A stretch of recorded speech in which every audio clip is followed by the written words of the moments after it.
아침입니다. 아침의 하나를 뉴스 종합 비타민 아침의 매일경제 김은미입니다. 꼭 필요한 뉴스만 콕콕 집어서 전해드리겠습니다. 시작해볼까요?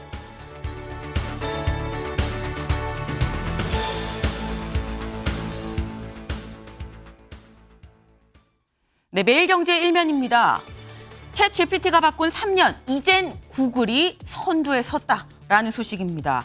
AI가 이제 일상 속으로 완전히 들어왔죠. 그러면서 인공지능, 이 AI의 대명사는 보통 챗 GPT라고 우리가 얘기를 하는데, 그런데 이제 오픈 AI에서 만든 이 챗 GPT의 시대가 가고 구글이 만든 제미나이의 시대가 왔다라는 얘기가 나옵니다. 왜? 여기 밑줄 같이 볼까요?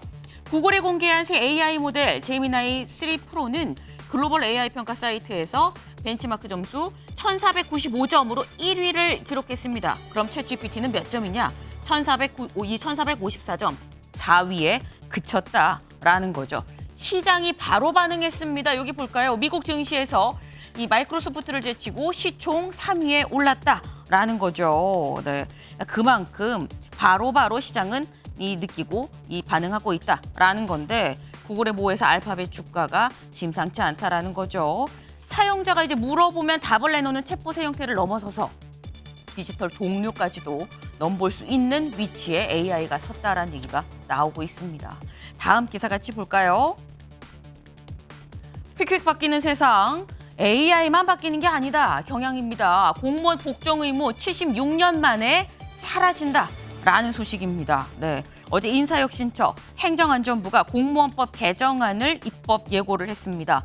무려 76년 동안 공무원법에 명시됐던 복종의 의무가 지휘감독에 따를 의무로 바뀌게 된다라는 것. 이 얘기인즉슨 위법한 지시는 따르지 않아도 된다라는 게 명확해진다라는 건데, 12.3 비상계엄이 상당히 많은 걸 바꿨다라는 생각이 좀 드네요. 다음 기사 볼까요? 동아일보입니다.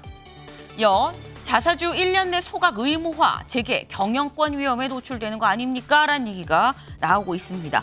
민주당, 지금 기업들이 자사주를 1년 안에 소각하도록 하는 3차 상법 개정안을 한 달 남짓, 한 달이 조금 더 남았죠. 이제 연내에 이걸 마무리하겠다라고 밝혔습니다. 여기 좀 볼까요? 더 센 3차 상법 개정 연내 완료하겠다. 자사주 경영권 방어에 못 쓰게 하고 소각을 안 할 때 이사 개인의 과태료까지 물도록 하겠다라고 얘기를 하고 있습니다. 네. 근데 이 재계에선 이렇게 얘기한다는 거죠. 기업에 부담이 되는 법안을 계속 내놓고 있다. 이거 경영권 위험에 노출되는 거 아닙니까? 라고 얘기를 하고 있는데, 결국 연말 시끌시끌하겠다라는 생각이 좀 드네요. 다음 기사 같이 볼까요?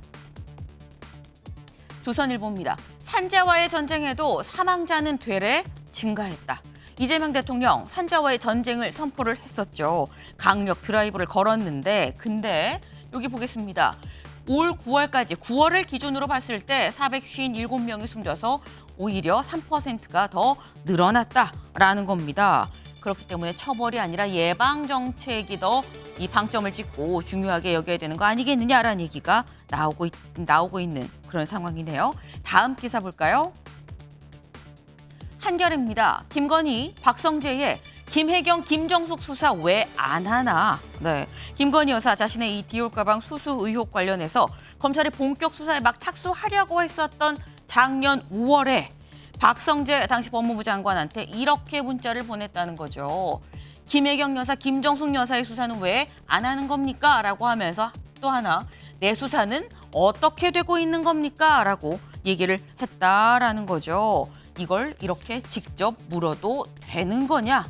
라는 얘기가 나올 수밖에 없겠죠. 요 얘기 잠시 뒤에 대담으로 좀 짚어보겠습니다.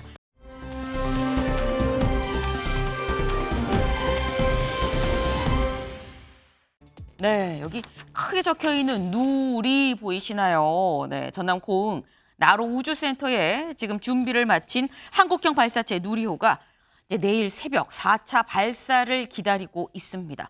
2009년에 1차 발사가 있었고, 그 뒤로 세 번째, 이번이 이 4차 발사에 들어가는 건데, 내일 새벽 대략 한 21분 24초 동안 비행한다고 하니까요.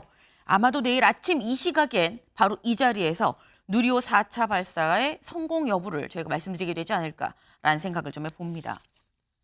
아침의 매일경제 뉴스 종합 비타민 언제나처럼 TV로 좀 크게 보시다가요. 궁금한 점 유튜브 댓글로 남겨주시면 같이 좀 얘기를 보겠습니다.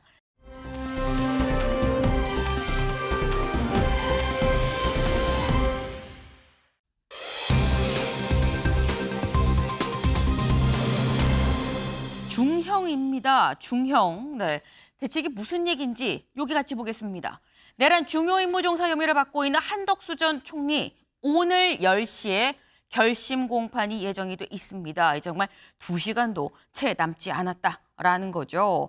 지금 한덕수 전 총리 결심 공판이라고 한다면 선고는 아니에요. 검찰이 몇 년형을 선고해 주십시오라고 얘기를 하는 구형이 이루어지는 결심 공판이다라는 건데 한덕수 전 총리의 혐의가 사실 이것만 있는 건 아닙니다. 한 전 총리의 혐의 좀 같이 볼까요?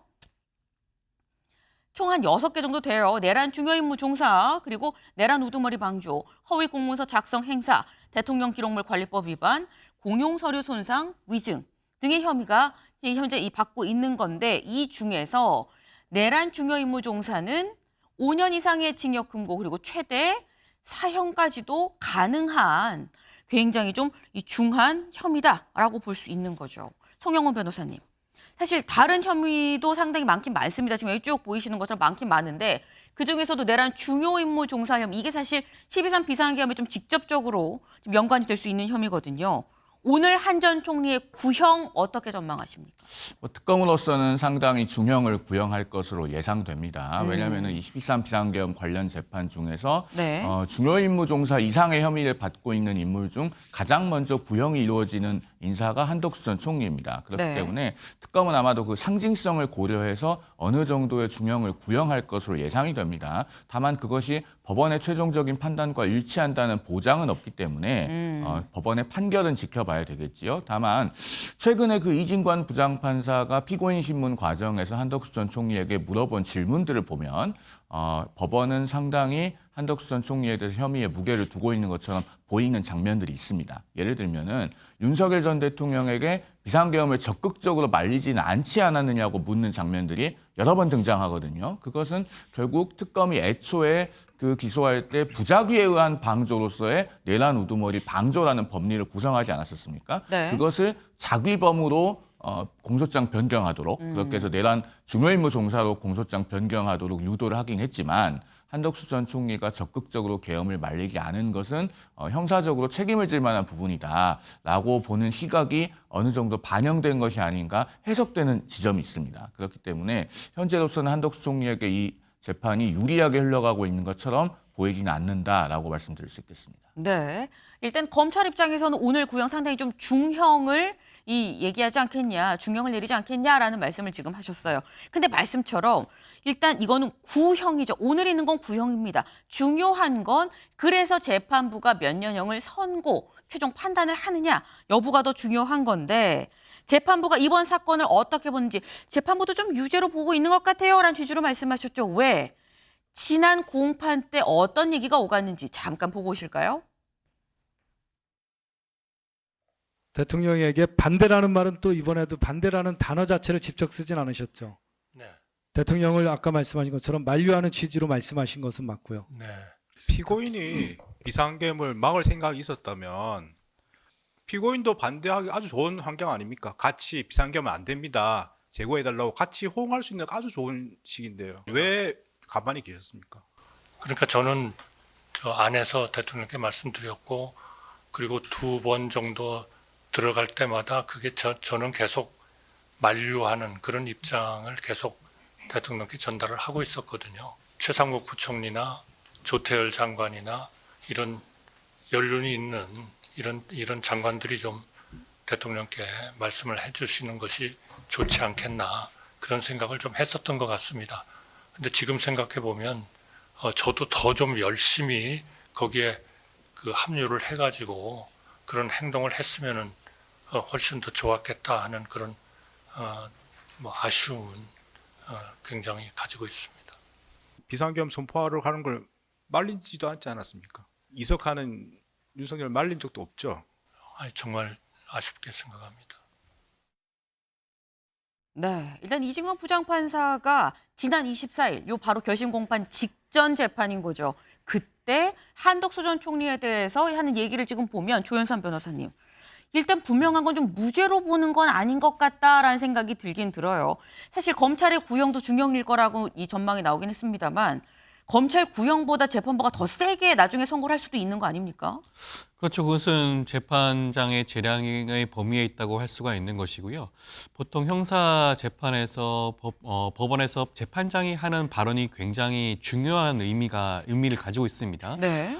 선고 결과에 대해서 직접적인 그런 발언을 자제하는 편이긴 하지만 어떻게 보면 재판의 흐름이라든가 진행, 그다음에 선고 결과를 일정 부분 예측할 수 있는 그런 발언이라고 할 수가 있거든요. 그렇다고 한다면 이번 이진관 재판장의 경우에는 일정 부분 한덕수 전 총리에 대해서 심증을 보여주고 있는 것이 아닌가, 유죄의 심증을 보여주고 있는 것이 아닌가라는 그런 발언으로 읽혀지는 부분도 있는 것이고요. 네. 아마 특검에서는 굉장한 중형을 구형을 할 겁니다. 상징적인 의미가 분명히 있거든요. 이번 내란 사건과 관련해서 첫 번째 구형이기도 하고요. 첫 번째 선고이기도 합니다. 재판부 입장에서도 그렇기 때문에 특검의 중형 구형에 대해서 상당 부분 부합하는 결과를 내놓을 가능성도 있지 않을까라는 생각이 드는 부분도 있는 것이고요. 그렇기 때문에 이번 한덕수 전 총리의 재판 결과 자체는 네. 단 한 명의 전직 총리의 그런 선고가 아니라 이번 내란 사건의 전체적인 재판부의 그런 의중을 보여줄 수 있는 중요한 선고가 되지 않을까 싶습니다. 네.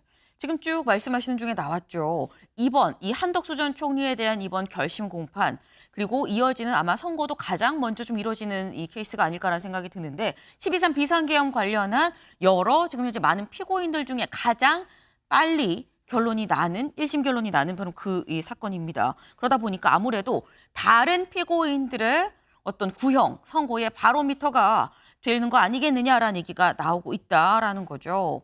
지금 말씀드린 것처럼 일단 가장 빨리는 한덕수 전 총리의 1심 선고가 나오지 않겠냐라는 얘기가 나옵니다만 국무위원 중에 지금 피고인으로 가 있는 사람이 한덕수 전 총리만은 아니죠. 박성재 전 법무부 장관도 같이 지금 특검 수사를 받고 있는 상태입니다. 한겨레 기사 좀 같이 볼까요? 김건희, 박성재의 김혜경, 김정숙 수사 왜 안 하나? 네. 이 박성재 전 법무부 장관 지금 보면 이 김건희 여사한테 작년 5월 15일쯤 문자를 받았다고 그래요. 대체 어떤 문자냐? 문자 같이 보실까요? 네. 내 수사 어떻게 돼가고 있습니까? 김혜경 여사와 김정숙 여사 수사는 왜 잘 진행이 안 되는 거예요? 라는 문자를 지난 5월 15일에 직접 법무부 장관한테 당시 법무부 장관이었던 이 박성재 전 법무부 장관한테 보냈다라는 거죠. 김철현 위원님. 영부인이 법무부 장관한테를 일단 그걸 떠나서도 누구든 법무부 장관한테 내 수사 어떻게 되고 있습니까? 이거 물어볼 수 있는 거라고 보십니까? 이건 굉장히 부적절하고요. 저는 뭐 이 김건희 여사와 관련된 문자나 녹취록이 나올 때마다 국민들이 정말 깜짝 놀랄 수밖에 없는 상황이라고 보이거든요. 네. 특히 김건희 여사 같은 경우에는 특검에 출석하면서 이런 얘기를 했었거든요. 아무것도 아닌 사람이. 그런데 이렇게 문자가 나오는 걸 보면 결국 김건희 여사가 아무것도 아닌 사람이 아니었다는 거고요.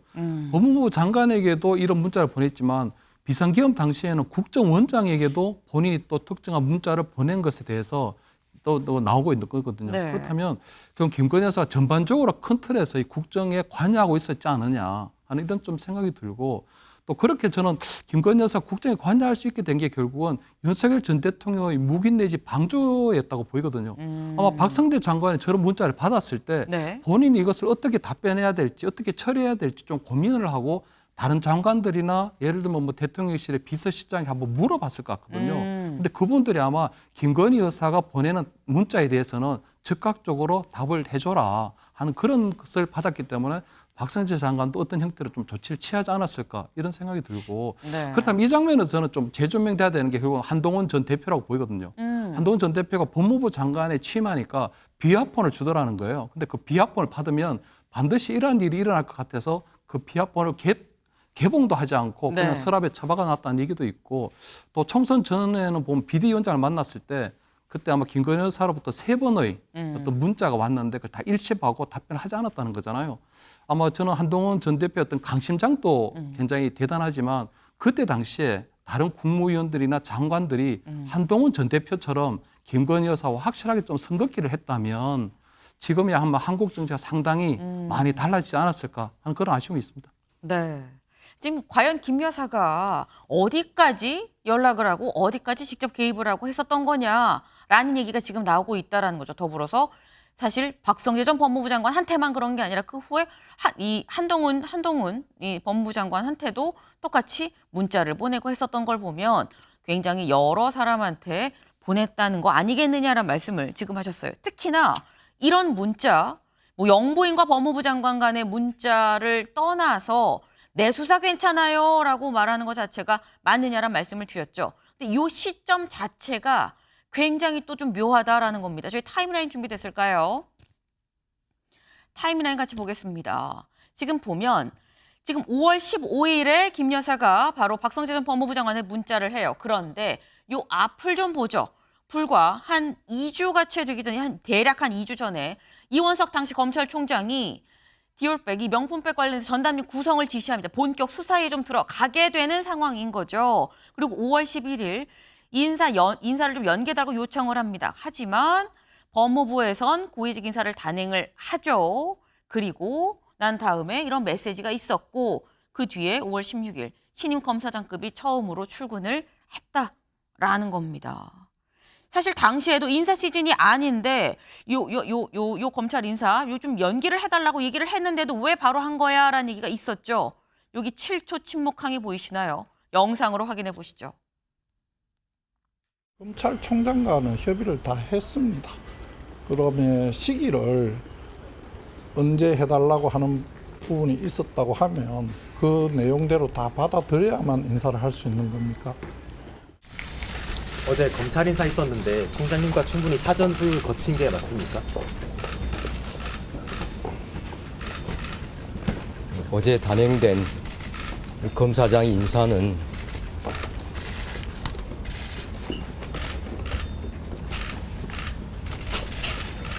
제가 이에 대해서 더 말씀드리지 않겠습니다. 네. 사실 이원석 검찰총장 출근길에 기자들이 물어봤더니 한숨을 쉬고 뜸을 들이다가 결국 말씀드리지 않겠습니다라고 얘기하고 들어갔었죠. 그때도 사실 논란이 되긴 했었습니다만 윤경호 위원님. 이원석 당시 총장의 7초 침묵 뭘 의미했었다라고 보십니까? 내 의사와 무관하게 검사장 인사가 이루어진 거다. 그에 대한 얘기겠죠. 저 타임라인에 있지만 5월 11일에 이원석 검찰총장이 연기 요청을 했다는 건데 그걸 묵살한 셈이나 마찬가지인 거죠. 저는 저 배경에는 김건희 씨가 법무부 장관에게 저렇게 개인의 일을 가지고 문자를 보낼 정도면 남편인 윤석열 대통령에게는 오죽했겠느냐. 그러면 그 윤석열 대통령은 당시 대통령은 네. 그 얘기를 듣고 가만히 있었겠느냐. 박성재 법무장관을 거의 들들 볶다시피 해서 저런 검찰 수뇌부 인사를 어떻게 보면 손에 쥐고 흔들 수 있는 사람들로 앉혔던 게 아닐까. 내 수사 어떻게 돼가고 있어요의 내용은 두 가지죠. 크게 보면 하나는 진즉부터 이어져 왔던 주가 조작, 도이치모터스를 비롯한 주가 조작에 대한 수사. 이거는 뭐 기억하고 계실지 모르겠습니다만 그해 10월 17일에 가서 10월 16일에 가서 무혐의 판정을 내려요. 검찰이. 그게 하나가 있을 거고 저 시점에는 흔히 말하는 디올백, 명품 가방 그게 받았던 게 불거진 거잖아요.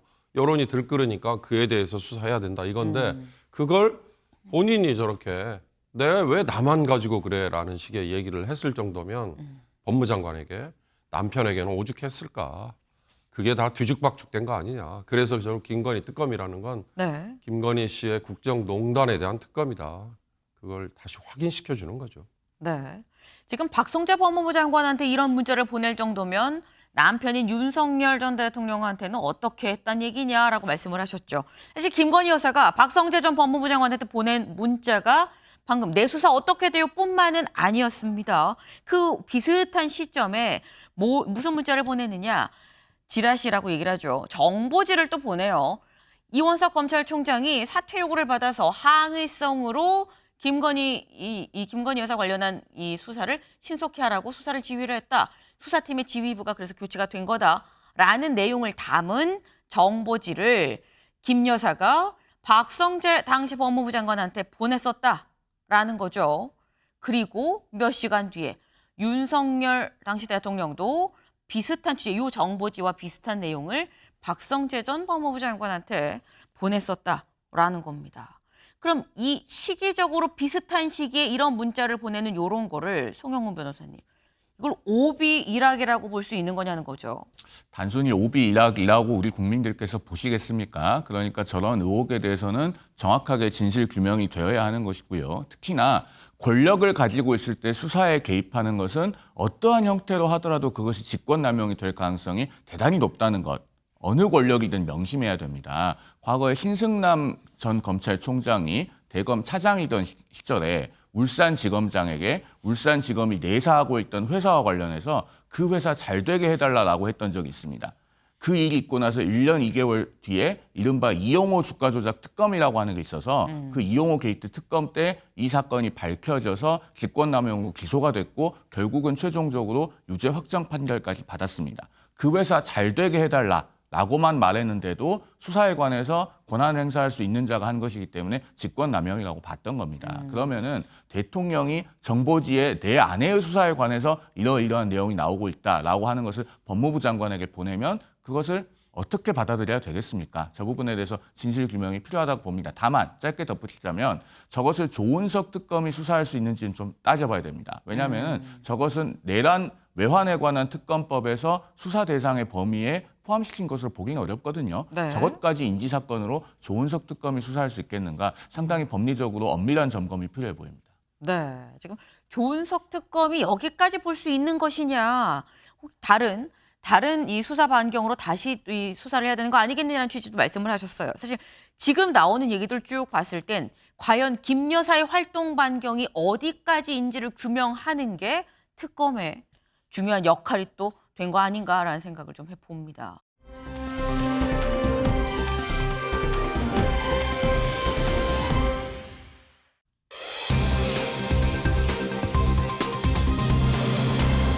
몸집 커지는 중 이게 무슨 얘기인가 싶으실 수 있어요. 기사 같이 보시죠. 재판장 모욕, 법원 행정처장 김용현 변호사들 고발했다라는 소식입니다. 한덕수 전 총리의 재판에 증인으로 나왔었던 김용현 전 장관, 그 변호인들이 방청석에서 소란을 피워서 감시 조치를 받았고 나중에 이제 집으로 귀가하고 난 다음에 유튜브로 이 재판부를 굉장히 좀 비난했었던 일 기억하십니까? 잠깐 보고 오실까요? 우리 팀에 대적하는 놈들은 무조건 죽습니다. 이제 이진관 이놈 죽었어 이거. 여러분들 이진관이가 벌벌벌 떠는 걸 보셨어야 돼요. 걔 약한 놈입니다. 그거 진관이 그거 전문용어로 뭣도 아닌데 엄청 유색을 떨더라고요. 근데 벌벌벌 떨었습니다. 감치 재판하고 할 때는 딱 문 걸어 잠그고 하더라고요. 그래서 그 좀 아쉽습니다. 네, 이 영상이 공개되고 난 다음에 법원행정처에서 이 실제로 이 법원행정처가 이하상 권우현 이 변호사를 고발을 조치했다라는 거죠. 여기 직접 보겠습니다. 법원행정처 법정과 재판장 모욕, 사법질서 전체에 대한 중대한 부정행위다. 선처 없이 단호하고 엄정한 제재가 필요하다라고 얘기를 하면서 법정 모욕 혐의로 어제 고발 조치했다라고 밝혔습니다. 근데 이게 참 정말 이례적인 일이다라는 생각이 드는 게 조현선 변호사님. 이게 변호사는 법원 그리고 재판부를 약간 이제 내 의뢰인을 위해서 설득을 해야 되는 그런 입장인 건데 재판부 혹은 법원과 함께 소송전으로 가는 상황이 있냐라는 거죠. 법정 모욕죄로 처벌받는 변호인의 경우가 있긴 있죠. 그렇기 때문에 완전 그런 경우가 없다라고 말씀드릴 수는 없는데 네. 좀 이례적인 경우긴 하죠. 어찌됐건 간에 법정에서 특히 형사법정에서 재판부를 상대로 이렇게까지 공격적인 연사를 하는 변호인이 현실적으로 없습니다. 없다고 보여지겠죠. 당연하게도. 그럼에도 불구하고 유독 이번 변호인단의 경우에는 굉장히 법원 재판장과 법원을 모욕하는 그런 행위를 반복하고 있습니다. 법정에서뿐만 아니라 법정 밖에서까지 그러한 모습을 보여주고 있죠. 여기에 대해서는 사법부 입장에서는 엄정한 그런 처벌의 잣대를 들이밀 수밖에 없다라는 것을 말씀드릴 수밖에 없을 것 같고요. 변호인들 같은 경우에는 사실상 본인들의 의뢰인이라고 할 수 있는 그런 김용현 전 장관이라든가 이런 사람들을 위해서가 아니라 스스로 정치 행위를 하는 것이 아닌가라는 생각이 듭니다. 이미 정치적인 그런 입장과 견해가 있는 변호인들로 알려져 있기도 하죠. 본인 스스로 지금 유튜브 채널을 통해서 어떻게 보면 일종의 그런 영업 행위라는 것을 하는 게 아닌가라는 생각이 들 정도이기도 합니다. 그렇기 때문에 이 부분에 대해서는 엄정한 처벌이 이루어져야 될 것으로 보여지고요. 저는 단순히 그 법정에서 처벌받는 것뿐만 아니라 대한변호사협회 차원에서라도 이 부분에 대한 징계가 반드시 이루어져야 될 필요성이 있지 않을까 싶습니다. 네. 굉장히 좀 이례적인 사안이다라고 말씀을 드렸어요. 물론 변호인이 법정 이 모독 행위로 이 처벌을 받는 경우가 흔한 일은 아니지만 뭐 있긴 있지만 굉장히 좀 이례적인 상황. 특히나 이걸 저희가 이례적이라고 얘기를 하는 이유가 고소고발에 또다시 고소고발로 맞고발 상황이 됐다라는 거죠. 저희 같이 좀 정리된 것 좀 볼까요? 처음에 시작은 감치였습니다. 같이 보시죠. 네. 처음에 시작은 방청석에서 소란을 피우니까 나가세요 하는데 퇴정을 안 하니까 그럼 감치합니다. 감치해요. 그래서 감치 조치를 내렸죠. 그런데 구치소에서 이 절차상 이유로 받아주지 않았고 그런데 며칠 지나고 나면 다시 도저히 안 되겠어요. 재집행하겠습니다. 감치 재집행합니다. 라고 얘기를 했어요. 근데 여기에 대해서 또 이 변호인 측에서도 그럼 우리도 공수처로 고발할 거예요. 공수처의 직권남용입니다. 라고 얘기를 했다라는 거죠. 그리고 어제 법원행정처가 또 법정 모욕, 명예훼손 혐의로 고발을 했다라는 거죠. 감치, 고발, 여기에 맞고발, 오고 가고 이런 상황 자체가 거의 초유의 일 아니겠느냐라는 겁니다. 근데 사실 이게 보면 여기 법원 행정처장이 법정 모욕, 명예훼손 혐의로 고발을 했다라고 지금 돼 있죠. 법원 행정처가 아니라 법원 행정처장이 고발을 했어요. 서울 10면 같이 볼까요? 네.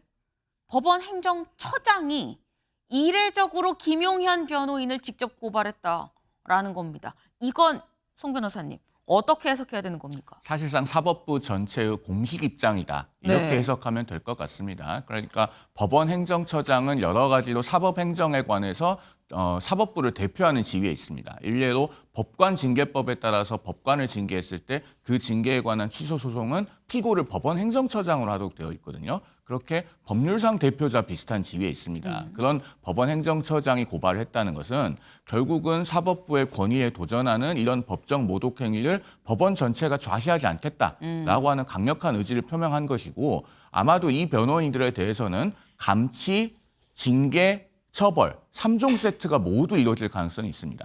특히 법정 내에서 법정 모욕을 하거나 법정 소동을 일으켰을 때 그것은 감치도 할 수 있고 또 형법 138조에 따라서 처벌도 할 수 있습니다. 감치는 행정질서벌이라고 해서 네. 감치도하고 형사처벌도 했을 때 이게 이중처벌이 되지 않는다는 판례가 있거든요. 그렇기 때문에 지금 법원이 이렇게 직접 고발도 하고 또 변협에 징계도 요구하는 초강경 카드를 뽑아둔 이상 네. 이것은 아마 검찰도 법원도 그냥 넘어가지 않는 사안이 될 것이다. 그래서 이 변호인들은 앞으로 감치, 징계, 처벌 모두에 대해서 방어해야 되는 상당히 곤란한 입장에 처해질 것이다. 이렇게 예상합니다. 네. 지금 법원 행정처장까지 이례적으로 발벗고 나서서 고소고발을 한 게 바로 어제 고소고발을 한 거죠. 그런데 사실 첫 번째 아까 저희가 처음 해본 그 첫날 감치되고 집으로 와서 한 그 유튜브 방송만 그 발언만 했다 그러면 과연 이 정도까지 강경하게 갔을까라는 생각도 드는 게 그 사이에 유튜브 방송을 이 변호인단이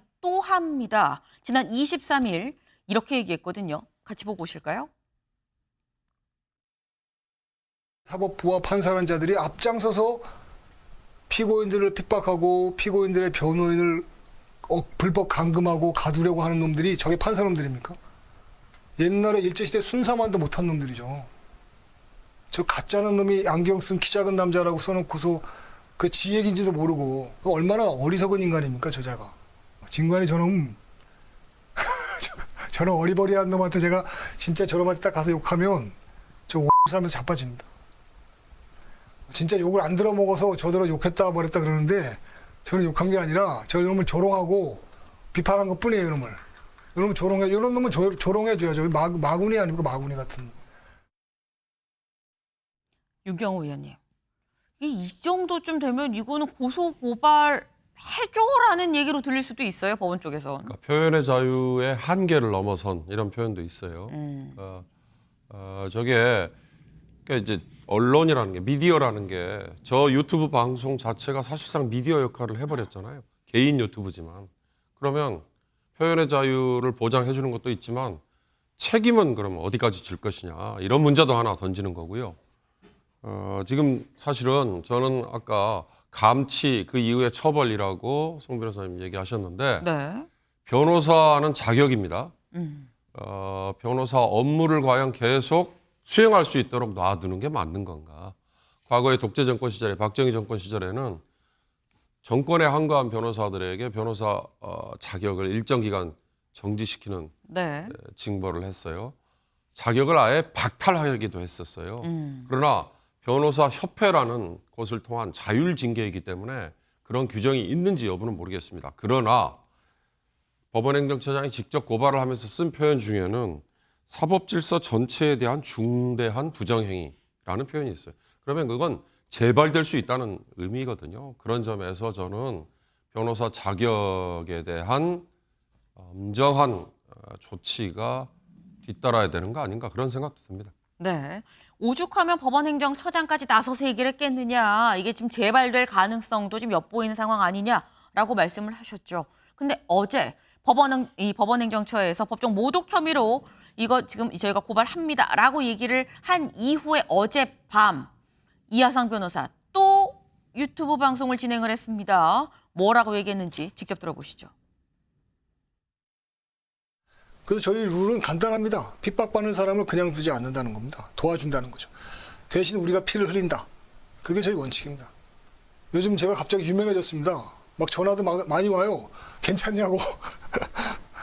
뭐 적들이 핍박한다면 어쩔 수 없죠, 그것도. 그러나 저희들 룰은 계속 지켜갑니다. 우리 이진관 판사, 또 그다음에 천대엽 처장 두 사람도 핍박은 저만 하면 됩니다. 우리 후배들은 건드리지 마시기 바랍니다. 후배들을 건드리면 그 후과가 어떻게 될지 나도 보장을 못하겠습니다. 우리 이진관 판사나 우리 천대엽 처장까지 나서서 저희들을 또 이렇게 상대를 해주시니 저희들 뭐 몸집만 커지고 있지 않나 그런 생각도 좀 듭니다. 그래서 감사합니다. 매 순간 감사와 기쁨이 있습니다. 신나고 즐거운 일, 뭔가 좀 거룩한 일이 벌어지지 않겠나 그런 생각이 듭니다. 네. 어젯밤 어떻게 보면 불과 몇 시간 전에 했었던 이 바로 유튜브에서 하는 이 발언들을 제가 좀 직접 보고 왔는데 이렇게 얘기를 했죠. 우리 이진관 판사 천대엽 처장 핍박은 저만 하십시오라고 얘기를 하면서 후배들 건드리면 후과가 어떻게 될지 보장을 못합니다. 나서서 저희들을 상대해 주시니 몸집만 커지고 있지 않나 그런 생각을 합니다라고 얘기를 했죠. 먼저 이거부터 좀 짚어보죠. 김철현 위원님. 후배들 건드리면 후과가 어떻게 될지 나도 보장 못해요. 나도 몰라요. 라고 얘기해서 후과, 뭐 어떤 후과를 얘기를 하는 걸까요? 뭐 여러 가지 부분들을 생각할 수 있겠지만 저는 네. 저 변호사님이 보니까 조금 계산된 그리고 고의적인 좀 도발로 보이거든요. 그러니까 김영현 어떤 변호인으로 지금 참여하고 있는데 타겟은 뭐냐니까 한덕수 재판장인 이진관 판사거든요. 네. 그러니까 본인이 지금 참여하고 있는 김영현 어떤 피고인의 재판에 있어서는 재판장이 굉장히 조금 말랑말랑하게 본인이 어떤 이야기를 하도 다 수용을 하고 하는데 이진관 판사는 굉장히 엄정하고 단호하게 하다 보니까 아마 이진관 판사에 대한 타겟을 하고 있는 것 같고요. 제가 볼 때 그 계산된 도발이라고 하는 게 보면 결국은 본인이 굉장히 유명해졌다. 굉장히 본인이 몸집이 커지고 있다. 과거에도 보면은 정광훈 당에서 대선 후보로 출마하려고 했던 부분이 있기 때문에 나름대로 약간 관종적인 측면에서 유명해지고 싶은 그런 게 좀 하나 있는 것 같고요. 두 번째는 김영현 재판에 대해서는 어차피 법리적으로는 다투기 힘들다. 그렇다면 결국 이걸 여론 재판으로 끌고 가야 되는데 네. 생각보다 이번에 이런 논란거리를 만들게 되면서 이진관 재판장을 비롯한 내란 재판에 참여하고 있는 재판장들이 결국 정권에 부역하고 있는 판사라고 하는 이미지를 계속적으로 만들어가면 본인이 앞으로 이런 내란 재판 같은 경우에 이게 이제 법리적인 부분이 아니고 여론 재판으로 끌어갈 수 있는 부분들도 있는 거거든요. 거기다 최근에 보면 이진관 판사가 감치를 재결정했는데도 불구하고 거기에 대해서 계속 맞서겠다고 하는 거는 네. 그 본인이 감치가 되면 김영현 재판에 영향이 생기거든요. 왜냐하면 김영현 지금 장관의 재판에는 지금 5번 정도의 어떤 변호인이 참여하고 있는데 이분하고 한 2분 정도가 주신문 어떤 변호사를 참여하고 있기 때문에 만약 이분들이 감치가 되면 김용현 재판 같은 경우 상당히 좀 딜레이가 될 수도 있고 아하. 나중에 만약에 1월 달이나 이때 판결이 나왔을 때 1심 네. 판결이 나왔을 때 나는 변호인의 저력을 제대로 받지 못했다. 하기 때문에 1심 판결에 대해서 반발하거나 불복할 수 있는 여지도 만들어 놓고 있거든요. 그렇기 때문에 저는 저번에 상당히 이하상 변호사 상당히 조금 계산된 그리고 고의적인 도발을 계속적으로 재판부에 하고 있고 오히려 법원 행정처장이 여기에 말려든 게 아닌가. 저는 지금은 김용현 재판이 정상적으로 가도록 네. 하는 부분들이 오히려 조금 현명한 정부적 판단이 아니었을까. 뭐 이런 생각을 좀 합니다. 일부러 전략적인 도발을 하고 있다라고 지금 말씀을 하셨어요. 사실 아까 직접 들으셨죠. 뭐라고 얘기했느냐. 저희 몸집만 더 커지고 있는 것 같아요. 뭐 기쁨입니다라고 또까지 얘기를 했는데 조현산 변호사님. 몸집이 커지고 있다. 내 체급 올라가고 있어요라는 취지의 얘기인 거거든요. 동의하십니까?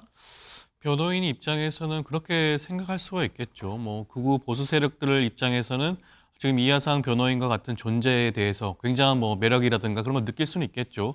어떻게 보면 뭐 앞장서서 지금 뭐 이재명 정부와 싸우고 있는 투사처럼 여길 수도 있지 않겠습니까? 그런 측면에서 볼 수는 있는데 저는 이것이 이하상 변호사와 이런 변호인들의 그런 전략적인 그런 방향성이 있다고 하더라도 저는 사법부가 이 부분에 대해서 엄단을 해야 된다는 생각을 가지고 있습니다. 이 부분에 대해서 만약에 제대로 된 처벌을 하지 않는다고 한다면 이러한 행위가 반복이 될 수가 있거든요.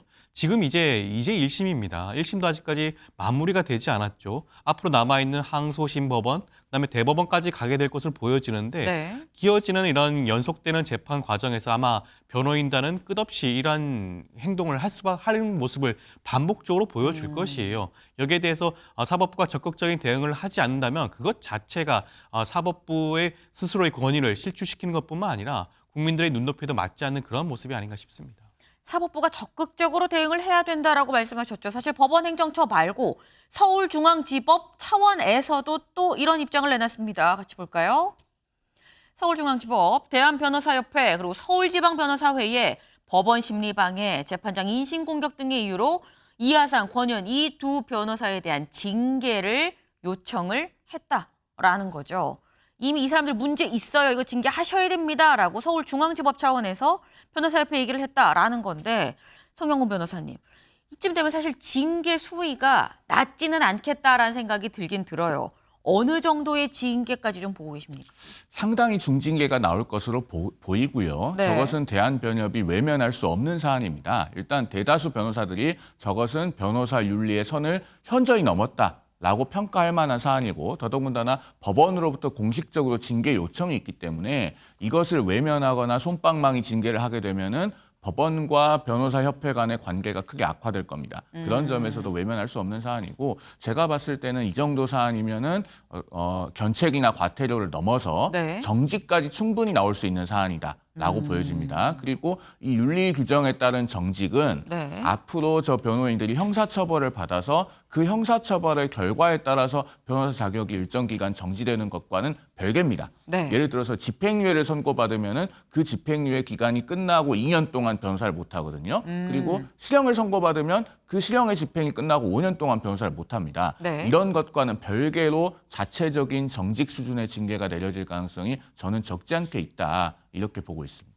네, 지금 정직이 나올 것 같다라는 말씀을 하셨어요. 그리고 이것과는 별개로 또 다른 정직이 나올 수 있는 형사처벌에 따른 뭐 집행유예, 실형이 나오면 추가적으로 2년, 5년 뭐 더 정직이 이어질 수 있다라고 했는데 변호사협회가 수위에 대한 고민이 좀 있겠다라는 생각을 좀 해보네요.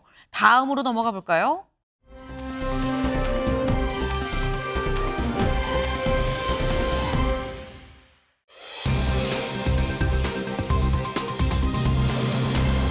김민석 당대표 물음표가 붙었죠. 기사 같이 보시죠. 정청래를 연임용 의심에 김민석 당대표 차출론 떠올랐다라는 소식입니다. 정청래 대표 지금 연일 드라이브를 걸고 있는 게 대의원과 권리당원의 이 권한 1대1 각 한 표씩. 요게 지금 이른바 정청래 룰이라고 얘기가 지금 나오고 있는 거죠. 근데 이게 당 내부에서 연임하려고 그러는 거 아닙니까? 라는 얘기 반발이 나오고 있습니다. 정청래 대표 결국 사전 정치 작업 아니야 연임하려고라는 이런 시각인 건데 이런 흐름 속에서 김민석 총리가 차기 당대표감이다라는 얘기가 힘을 받고 있다. 라는 얘기입니다. 조윤선 변호사님. 실제로 지금 당의 이 법률위 부위원장 또 지금 맡고 계신 걸로 알고 있는데 당내 분위기, 당내에서 김민석 차기 당대표 어떻게 보고 있는 겁니까? 김민석 총리뿐만 아니라 어떻게 보면 이재명 대통령의 의중도 중요한 부분 아니겠습니까? 임명권자이시기도 하죠. 총리로서의 역할을 더욱더 기대한다고 한다면 당대표 출마가 힘들 수도 있습니다. 시기적으로 봤을 때는. 당장 내년 8월에 당대표 선거가 있을 것으로 예정되어 있는데 그때까지 총리의 역할 그리고 그 이후에 더욱더 총리 역할이 필요하다라는 그런 결정이 있다고 한다면 당연히 출마는 힘들겠죠. 저는 애초부터 서울시장 출마 가능성은 저는 없다고 봤습니다. 네. 본인 스스로도 출마 가능성을 거의 제로에 가깝다는 말씀을 계속 반복적으로 해왔고요. 당대표 출마에 대해서만큼은 조금 더 살펴볼 부분은 있는 것이 어찌됐건 이재명 정부가 이제 출범한 지 이제 1년이 이제 넘어가는 그 시점 아니겠습니까? 다음 있을 차기 총선에 관련된 그런 공천권도 행사할 수 있는 중요한 당대표 자리이기도 합니다. 그런 네. 측면에서 여러 측면을 한번 살펴볼 수는 있다라는 생각이 들고요. 아마 김민석 총리 입장에서는 여러 가지 의중, 이재명 대통령의 의중이라든가 여러 부분을 살펴보고 당대표 출마 여부를 결정하지 않을까라는 생각이 들고요. 지금 당장 출마하지 않는다라고 단정할 수는 없는 부분이 아닌가라는 생각이 듭니다. 네. 지금 제가 이 정책위 부의장이셨는데 정정을 좀 해드리겠습니다. 법률위원회 정책위 부의장이신 이 조윤선 변호사님의 말씀은 일단 뭐 완전 닫혀 있는 건 아닌데 관건은 2심이다. 이재명 대통령이 어떤 생각을 갖고 있느냐가 임명권자이기 때문에 그게 정말 중요할 거다라는 말씀을 지금 하셨어요. 근데 이 얘기인즉슨 사실 당대표도 닫힌 건 아닙니다라는 말씀이신 건데 정치구단 박지원 의원은 이렇게 얘기를 했습니다. 직접 들어보시죠. 저는 김민석 총리가 다음 대표도 출마하지 않고 서울시장도 출마하지 않겠다 하는 얘기를 들었고 이번 주에 권노갑, 김민석, 박지원 셋이 이런 문제를 좀 논의하기 위해서 식사를 하기로 했습니다. 권노갑 고문이 서울시장이나 당대표 이번에 하지 마라. 다음에 해라 하는 것으로 말씀을 하시더라고요. 제가 또 미주알 고주알 바꿔가지고 고문한테 야단 많이 맞게 생겼습니다. 알겠습니다. 박지원 의원의 얘기는 당대표도 아니고 서울시장도 아니고 아무것도 아닙니다. 다 그렇게 권노갑 의원이 얘기를 했대요. 정리가 좀 된 사안입니다. 라고 지금 얘기를 했죠. 그런데 어제 총리실에서는 이런 얘기가 나왔다는 거예요. 총리실 관계자가 한 언론에 얘기하기를 김민석 총리랑 권노갑 고문 그런 얘기를 한 적이 없다. 권노갑, 김민석, 박지원 이 셋이 만나서 밥 먹기로 한 요 식사 자리 이것도 확정된 게 아니다. 거취에 대해서 당 선후배들이랑 논의를 하지 않았습니다라고 또 얘기를 했다라는 거예요. 이건 윤경호 의원님. 그럼 박지원 의원의 얘기랑 또 완전히 다른 거거든요. 국무총리 입장에서는 또 총리 옆에 측근들 입장에서는 보좌진 입장에서 저렇게 당연히 얘기를 해야겠죠. 자, 한번 생각을 해봅시다. 김민석을 당대표로 차출을 하든 또 서울시장으로 차출을 하든 누구를 위해서죠? 국민들을 위해서? 정치가 좀 제대로 잘 굴러가도록 하기 위해서? 아니면 민주당이 계속해서 집권하는데 우호적인 여건을 만들기 위해서? 아니면 김민석이라는 정치인 본인을 위해서? 어느 하나도 제가 보기엔 지금 저런 얘기들이 지금 국무총리로 일하는 김민석에게는 도움이 안 될 것 같아요. 그럼 국무총리라는 자리가 지금 뭐 하는 자리야? 에이펙 정상회의 그거 가서 치닥거리하고 사전 준비하고 사고 하나 나지 않았다고 그거 자랑하고 다니는 그 이외에 지금 총리 김민석이 한 일이 뭐가 있죠? 그런 점에서 보면 앞으로도 마찬가지일 것 같아요. 총리라는 자리에 앉아 있다는 이유만으로 뭐 필요하면 서울시장에 갖다 후보로 내세운다 또는 당대표라는 것도 지금 내년 8월이잖아요. 그 이전에 6월에 지방선거도 치러야 되잖아요. 이런 얘기들이 김민석이라는 얼굴을 간판으로 내세우는 게 내년 6월에 치러지는 지방선거에 민주당에게 유리하다라는 판단에서라면 이렇게 지지고 볶고 할 수 있죠. 그러나 그건 민주당 지지하는 사람들에게만 통하는 얘기죠. 중도에서 이 외연이 확장돼야 지방선거도 이길 수 있는데 그걸 쳐다보고 있는 사람들에게는 이거 인상 찌푸리게 만드는 일 아닐까. 국무총리라는 자리가 그렇게 가벼운 자리인가. 저는 그런 점에서 김민석 차출설이라는 얘기 자체가 별로 그렇게 중도나 가운데 중립지대에 있는 분들에게는 좋아 보이지 않을 것 같다는 생각이 듭니다. 지금 김민석 차출설이 나오는 것 자체에 난 좀 부정적이다. 근데 그래서 그런 거냐, 김철현 위원님. 지금 박지원 의원은 아유, 나 또 이거 권노갑 형님한테 미주알 고주알 다 갔다고 혼나겠네라고 말을 하면서 공개를 한 거거든요.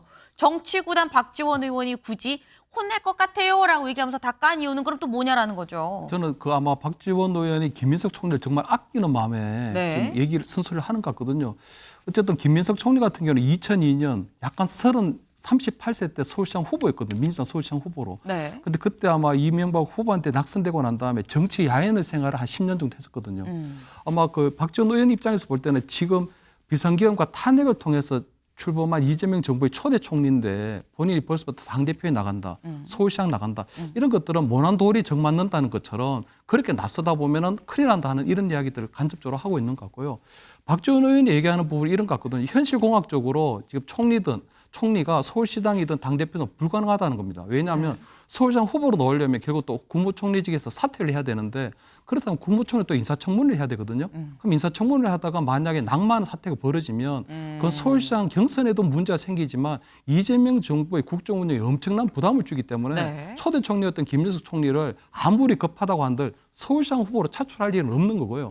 두 번째는 정청래 대표가 주도해서 내년에 지방선거를 잘 치렀다면 당연히 정청래 대표가 연임을 해야 되는 거죠. 왜냐하면 어쨌든 민주당의 대표로서 지방선거에 어떤 승리를 이끌었는데 김민석 총리가 그 끼어들 여지는 전혀 없는 거거든요. 그렇기 때문에 본인이 욕심만 내려놓고 이 상황을 보면 자세히 볼 수 있는데 김민석 총리가 자꾸 국무총리의 역할보다는 자꾸 서울 총리로서 역할에 지금 만족하고 있는 것 같거든요. 그러다 보니까 아마 박지원 의원은 안타까운 마음에 동교동계의 그래도 막내였기 때문에 김민석 총리를 아끼는 마음에서 하는 것 같은데 김민석 총리는 제가 볼 때는 아마 박지원 의원에 대해서 아마 그런 이 논의를 하지 않는다는 거 봐서는 본인이 마이웨이 하겠다는 뜻으로 읽히는 거거든요. 아마 저는 귀국하고 있는 비행기 안에 있는 이재명 대통령 입장에서 굉장히 좀 착잡할 것이다.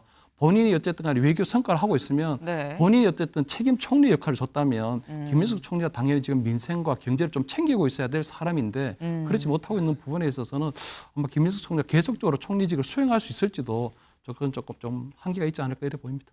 지금 굉장히 조근조근하지만 세게 말씀을 하셨어요.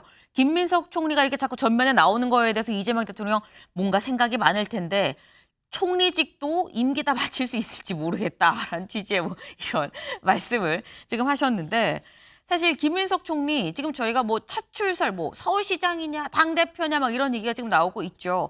김민석 총리가 지금 현재 갈 수 있는 길은 크게 3가지 정도로 볼 수 있을 것 같습니다. 볼까요? 먼저 처음엔 일단 지금 하고 있는 총리 계속 이 총리직을 수행을 하는 거죠. 그런데 서울시장 얘기도 사실 흘러나왔었죠. 그리고 이제는 이른바 정청래 룰에 반대하면서 이 당대표 내년 8월에 있을 당대표 선거에도 혹시 나오는 거 아니야라는 얘기가 나오고 있다라는 겁니다. 가능성 크게 3가지인데 사실 주변에 다 왈가왈부 이런 거 아니야 저런 거 아니야 전망 추측만이죠. 그래서 이 관련해서 언론에서 직접 대놓고 김민석 총리한테 물어봤습니다. 돌직구로 뭐라고 얘기했는지 들어보실까요? 아니 저 서울시장 문제에 대해서는 제가 별로 생각이 없다는 얘기를 벌써 없어요? 이제 입이 좀 민망할 만큼 여러 번 말씀드려서 서울시장은 아니에요? 인사청문회 때부터 국민의힘 첫 질문이 그거였는데 이건 아니에요? 저는 처음에는 왜 이 질문을 하지 이렇게 생각했는데 그에 대해서는 제가 특별히 생각이 없다 이런 말씀 여러 번 드렸죠. 굉장히 당대표살. 좀 죄송한 말씀인데 총리가 자기가 앞으로 뭐 하고 이런 거는 제 마음대로 다 못합니다. 임명권자가 있기 때문에 전체 흐름 속에서 하는 것이고 그래서 제가 뭘 하고 싶다 아니다 이런 얘기를 하는 거는 좀 넘어서는 얘기 같습니다. 제가 그냥 농반 진반 총리를 좀 오래 시켜주셨으면 좋겠다.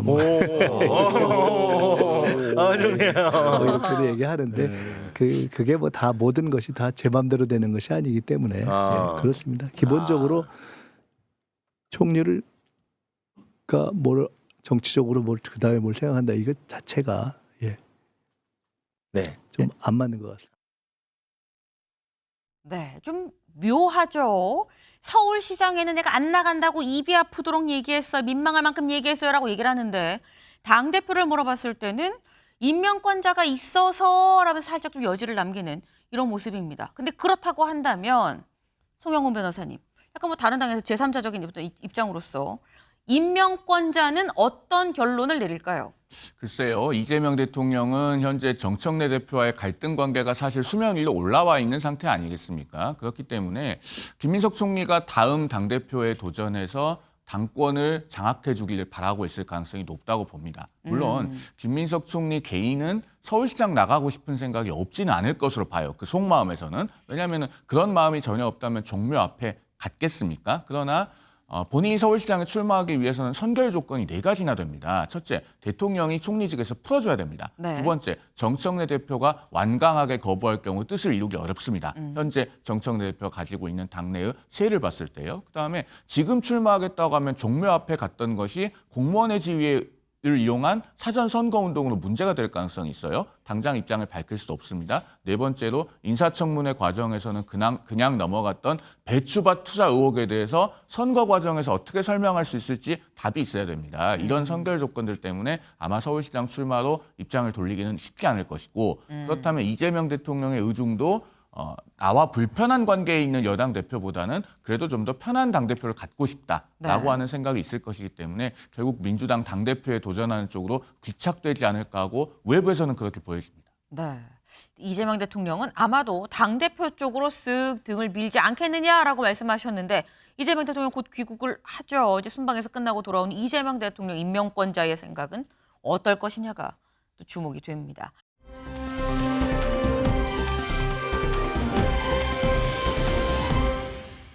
먼저 첫 번째, 장동혁 국민의힘 대표입니다. 장동혁 대표, 그런데 뒤에 있는 사진이 예사롭지가 않죠. 기사 같이 볼까요? 박정희 생가를 찾아간 장동혁, 여당과 제대로 싸우는 게 혁신입니다. 라고 얘기를 했습니다. 장동혁 국민의힘 대표가 되고 처음으로 박정희 전 대통령의 생가를 직접 찾았습니다. 영상으로 확인해 보실까요?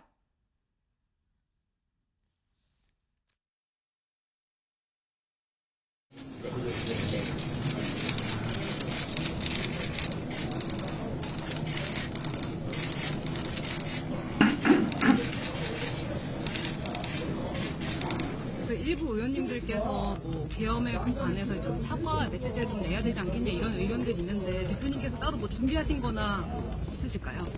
지금 말씀드릴 단계는 아닌 것 같습니다. 네. 지금 박정희 생가를 직접 찾은 장동혁 대표입니다. 지금 보면 직접 여기 지금 이 목에 이른바 박정희 머플러, 이 빨간색 머플러를 메어주고 있는 이런 모습까지도 지금 보이죠. 네. 근데 지금 이게 시기가 참 묘한 게 박정희 생가를 찾은 지금 이 시기, 지금 12월 3일 계엄이 1년 되는 날이 며칠 남지 않은 상태입니다. 현재 내란 혐의 관련한 재판들이 좀 진행이 되고 있고 이런 상황에서 박정희 전 대통령의 생가를 직접 찾았고 계엄에 대한 사과에 대한 질문엔 요거는 뭐 지금 이 말씀드릴 단계는 아닌 것 같다라고 좀 얘기를 했거든요. 김철현 위원님. 그렇다면 계엄 거의 1년이 다 돼가는 이 시점에서 계엄에 대한 사과, 장동혁 대표는 지금 어떤 생각을 하고 있는 걸까요? 그래서 뭐 12월 3일 날이 일단 취임 100일이 되기 때문에 나름대로 네. 아마 비상계엄이나 탄핵에 대한 메시지는 좀 가다듬고 있는 걸로 보이거든요. 다만 저는 이때까지 얘기했던 것처럼 자유우파의 결재만으로 내년 지방선거라든가 그대로 당을 운영할 수는 없다는 생각을 하시는 것 같아요. 그렇기 때문에 저는 지금 최근에 내년 선거에 출마해야 되는 뭐 서울시장이라든가 부산시장이라든가 광역단체장들도 또는 나경원 의원조차도 지금 비상계엄이나 탄핵에 대해서는 100번이고 1000번이고 사과해야 된다 입장을 보이고 있기 때문에 네. 그러한 당내 여론이 어느 정도 형성되면 본인이 10월 3일에는 아마 본인이 어떤 국민의힘 대표로서의 어떤 메시지를 좀 정리해서 낼 걸로 보이고요. 어쨌든 박정희 생가를 가게 되는 건 보수정당이 힘들고 어려울 때 정말 위기에 처할 때는 항상 박정희 생가를 갔었거든요. 그렇기 때문에 거기 가서 어제 선거도 보니까 한강의 기적을 대한민국의 기적으로 얘기를 하는데 기적이라는 의미에는 기차 소리, 그러니까 터널을 지나는 기차가 내는 소리도 또 기적 소리가 있거든요. 그다음 지금 국민의힘이 상당히 긴 어둠의 터널을 지금 지나가고 있는데 그 순간에 우리에게 필요한 것들도 하나의 기적이라고 본인이 조금 얘기하고 있는 게 있지 않을까 이런 좀 생각이 들었고요. 마지막으로 볼 때는 박정희 생가를 찾아갔는데 바로 옆에 박근혜 사저가 있거든요. 네. 근데 그 박근혜 전 대통령이 사저를 방문하지 않았었어요, 이번에. 지난번에 보면 한동훈 전 대표 같은 경우는 비대위원장을 맡았을 때 그때 한번 박근혜 사저를 방문해서 정치적 화해를 하고 어떤 용서를 구하고 하는 이런 것들이 있었는데 이번에는 한동훈 대표가 가지 않는 걸 봐서는 앞으로 아마 12월 3일 날 나름대로 어떤 메시지를 지금 좀 정리하고 있는 게 아닌가. 특히 12월 3일이 되면 추경 원내대표에 대한 어떤 뭐 구속심사라든가 구속영장 실질심사 이런 부분들도 이루어질 수 있기 때문에 본인 나름대로는 아마 12월 3일 날 어떤 대국민 메시지를 내야 될지에 대해서 지금 상당히 조금 고심을 하고 있는 걸로 이렇게 보입니다. 네.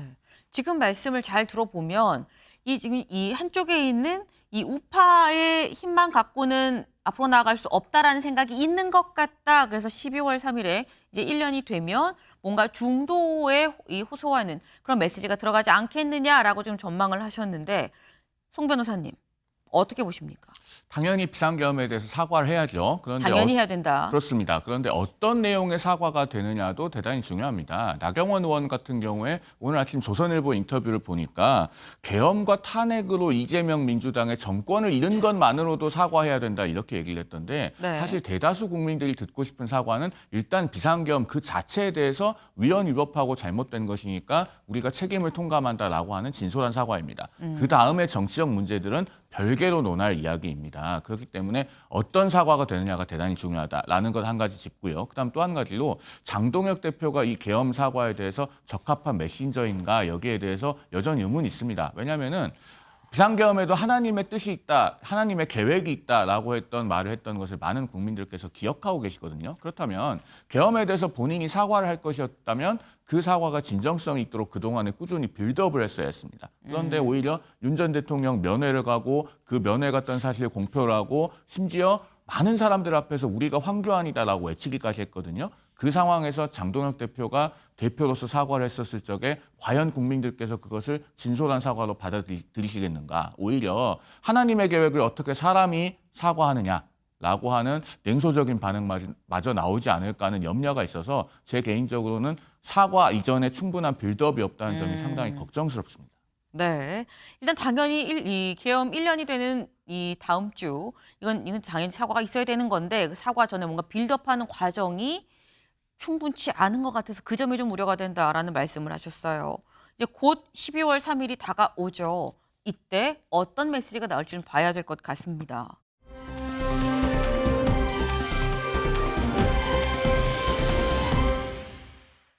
다음 두 번째 인물로 좀 가볼까요? 두 번째 인물. 네. 김호중 씨죠. 김호중 씨 지금 이 구치소 이 소망교도원에서 지금 있는 걸로 알고 있는데 갑자기 김호중 씨가 왜 나왔냐 같이 좀 보겠습니다.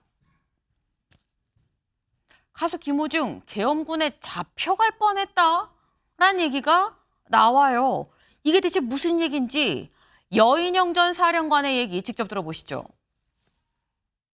특검이 주장하는 뭐 소위 체포 대상자라고 하는 명단의 사람들에 대해 실제로 주소 등을 확인한 적이 있습니까? 거기 보면 김어준 씨 있지 않습니까? 그 김어준 씨를 12월 4일 오후까지도 우리 방첩사 요원들은 김호중이라고 알고 있었더라고요. 명단을 쭉 얘기하니까 일단 이 사람이 누구냐 그래서 그 자리에서 인터넷을 열심히 찾아봤답니다. 왜 누군지 모르니까요. 그러니까 그 뭐 명단 자꾸 얘기하시는데 그 명단도 사실은 그 정도로 엉성하게 돌아다니는 얘기입니다. 네, 김어준이 아니라 김호중으로 알고 있었다. 체포조 명단에 김어준이 들어갔다고 하는데 우리는 잘 이런 걸 모르니까 방첩사 요원들은 12월 4일 오후까지도 거의 계속이었던 거죠. 이 계엄이 해제되고 난 이후에도 한참 동안 김호중인 줄 알았다라고 지금 얘기를 하고 있어요. 이게 윤경호 의원님. 웃어야 되는 건지 울어야 되는 건지 알 수가 없습니다. 이 조롱 대상에 또 하나 추가되는 거 아닌가 이런 생각이 들어요. 그러니까 윤석열 전 대통령의 공판 중에 내뱉는 얘기들, 그다음에 그 이후에 쭉 보이는 행태가 어떻게 저렇게 비루할까라는 얘기 하잖아요. 부하들에게 책임 다 떠넘기고 내가 조금만 가라고 그랬는데 김영현 장관이 너무 많이 가더라. 병력을 조금만 보내라고 했는데 너무 많이 보내더라. 이런 얘기의 연장이 아닌가 싶어요. 방첩사? 그러면 계엄 발령이 됐을 때 충정로에 있는 김어준 씨가 한다는 어느 매체에 그 건물을 둘러싼 군 병력은 어떻게 된 거예요? 그때는 그럼 방첩사 따로, 김영현 장관이 지시한 특전사 따로, 또는 뭐 정보사 따로. 그럼 이건 콩가루 중에 콩가루. 그러니까 방첩사령관이라는 저자가 중앙고등학교를 나왔다는 그 이유 하나만으로 저 자리에 앉아 있었다는, 정말 능력도 없고 자격도 없었던 자에게 대한민국은 방첩사령부라는 어마어마한 조직에 책임을 맡긴 것밖에 안 되는, 본인이 매를 벌거나 또는 조롱의 하나의 대상이 또 되는 얘기밖에 안 되는 거 아닌가. 김호중이라는 가수로 알고 있었다. 저는 그거보다는 여인영 저 방첩사령관이 아마 재판 중에 한 얘기인 것 같아요. 그 명단은 어떻게 본인이 작성을 해서 홍장원에게 줬느냐라는 얘기를 했을 때 짐작할 수 있는 분이 줬습니다라고 얘기했잖아요. 그 얘기는 윤석열 대통령이 직접 지시를 했다는 것밖에 안 되지 않습니까? 그 얘기를 했던 사람이 이제 와가지고 우리 부하들은 김호중으로 알고 있었다. 그건 정말 또 하나의 비루함을 추가하는 모습이 아닌가라는 생각이 들어요. 네.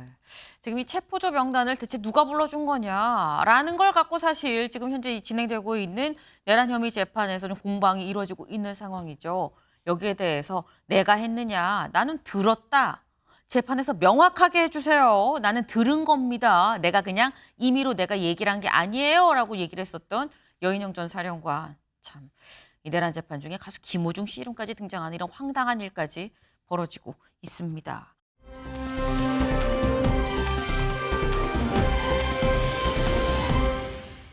네, 다음 인물.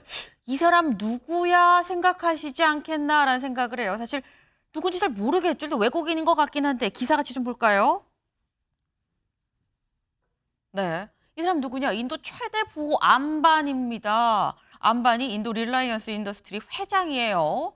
이번에 방한에서 이재용 삼성전자 회장과 회동을 했다. 네, 브로맨스 회동이다라는 얘기가 나오죠. 인도 최대 부호 대체 얼마나 큰 이 부자인 거야? 라는 생각이 드는데 안바니 회장의 재산 이 정도라고 합니다. 같이 볼까요? 네, 무케시 안바니 지금 릴라이언스 인더스트리 회장 재산 1,114억 달러입니다. 우리 돈으로 162조 원이에요. 아시아 최대 부호라고 하지만 세계 순위로 따져도 15위에 해당하는 그야말로 어마어마한 부자다. 근데 이재용 회장과 이번에 이 한국에 와서 만났다라고 하죠. 이재용 회장의 재산. 네. 이재용 회장이 부자지라고 말을 하지만 비교를 해본다면 1,114억 달러에 78억 달러, 대략 한 11조 4천억 정도 됩니다. 이 순위로 따지면 세계 한 369위라고 하는데, 그러니까 굉장한 이재용 회장이 보기에도 부자라고 할 수 있는 엄청난 부호 안바니 회장이 이번에 들어왔다라는 거죠. 이번에 왜 들어왔느냐? 삼성과의 뭔가 협력을 잘 해보기 위해서 들어온 게 아닌가. 다시 기사 좀 가볼까요? 네, 이번에 들어와서 한번 이렇게 거쳤다고 그래요. 반도체, AI 협력에 대해서 뭔가 좀 더 확대하려고 하는 논의가 있었다라는 건데, 이재용 회장, 삼성 입장에서는 이 안바니 회장을 꼭 잡아야 되는 사람인 거겠죠. 사실 기억나십니까? 안바니 회장 장녀 결혼식에, 인도에서 있는 결혼식에 이재용 회장이 찾아가기도 했었습니다. 바로 저 모습이죠. 옆에 홍라희 여사도 살짝 보이죠. 이게 지금 2018년에 있었던 장녀 결혼식인데 여기에 인도까지 결혼식에 참석하려고 또 갔었던 일도 있었다라는 거죠. 그럼 장녀 결혼식에만 갔었냐? 얼마 전에 갔다는 것 같은데 지금 이 안바니 회장이 자녀가 상당히 많아요. 그러다 보니까 자녀 결혼식마다 이재용 회장이 다 갔었더라고요. 보겠습니다. 조금 전에 보신 건 장녀의 결혼식이었었죠. 그런데 그 이듬해의 장남, 이번에 한국에 같이 왔습니다. 그래서 삼성전자 같이 둘러본 장남도 이 결혼식에 직접 갔었고, 그리고 작년에는 또 막내 아들이 결혼을 했는데 여기에도 직접 또 가서 결혼식에 참석을 했었다라는 거죠. 근데 이게 사실 송영훈 변호사님, 삼성 입장에선 안바니 회장 이거 꼭 잡아야 되는 거물 아닙니까? 굉장히 중요하죠. 이미 삼성이 그 안바니 회장을 통해서 인도에 4G LTE 장비를 공급했던 일이 있지 않습니까? 네. 그리고 이제는 모바일이나 네트워크뿐만 아니라 상당히 전방위적으로 안바니 회장과의 협력을 강화하려는 그런 움직임이 어제 회동으로 나타난 것으로 보입니다. 이 안바니 회장이 와서 처음에는 그 삼성의 네트워크나 그런 통신 관련 그 내용들을 살펴보려고 했었는데 그걸 넘어서서 삼성 레거시, 그러니까 이건희 회장이 남기고 간 여러 가지 그 경영상의 유산들을 살펴보는 그런 장으로 확대됐다고 하는 언론 보도를 제가 본 적이 있어요. 그만큼 어제 이 회동은 경제 개판 한인도 정상회담에 가깝다. 이렇게 평가할 수 있겠고요. 이건희 회장이 꾸준히 그 안바니 가의 결혼식에 참석하면서까지 돈독한 관계를 유지하려고 하고 있기 때문에 앞으로 산업 전 분야에 걸쳐서 좀 협력이 확대돼서 삼성의 매출도 많이 올라가고 우리 국부 증진에도 도움이 되기를 바라는 마음입니다. 네, 경제계의 정상회의였다라는 얘기가 귀에 쏙 들어오네요.